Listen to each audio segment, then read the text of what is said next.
Honorable Speaker,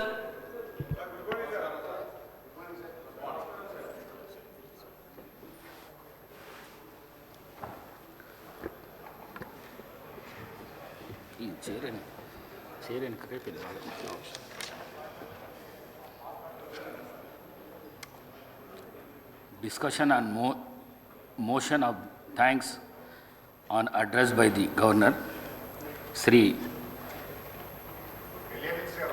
Jatot Ramchandra Naik.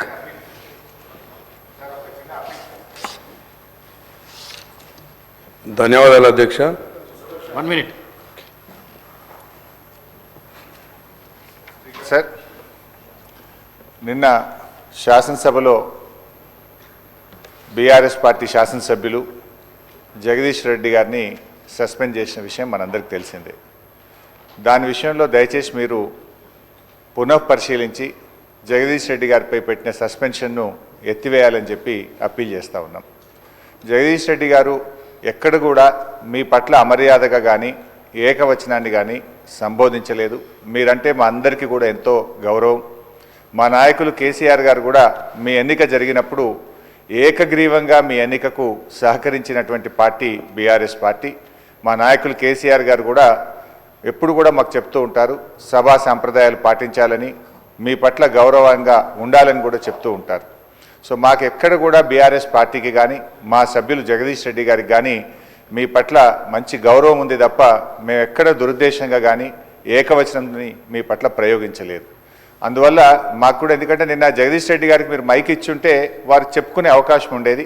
వారికి చెప్పుకునే అవకాశం లేకుండానే సస్పెన్షన్ జరిగింది కనుక మీరు ఒకసారి పునఃపరిశీలించి వారిని సభలోకి వచ్చే విధంగా సస్పెన్షన్ ఎత్తివేయాలని మా తరఫున విజ్ఞప్తి చేస్తున్నాం. రామచంద్ర నాయక్. ధన్యవాదాలు అధ్యక్ష. ముందుగా గవర్నర్ గారి ప్రసంగానికి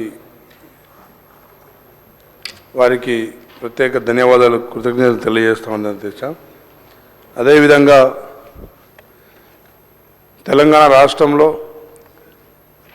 తెలంగాణ ప్రజలు ఒక ప్రజాస్వామిక ప్రభుత్వం రావాలి, ప్రజల గతాన్ని ఆదరించే విధంగా, అభిమానించే విధంగా రాష్ట్రంలో పరిపాలన సాగించాలని చెప్పేసి మరి 2023 డిసెంబర్లో కాంగ్రెస్ ప్రభుత్వం పెద్దలు ముఖ్యమంత్రి రేవంత్ రెడ్డి గారి సారథ్యంలో ఒక అవకాశం కాంగ్రెస్ ప్రభుత్వానికి ఇచ్చింది అధ్యక్ష.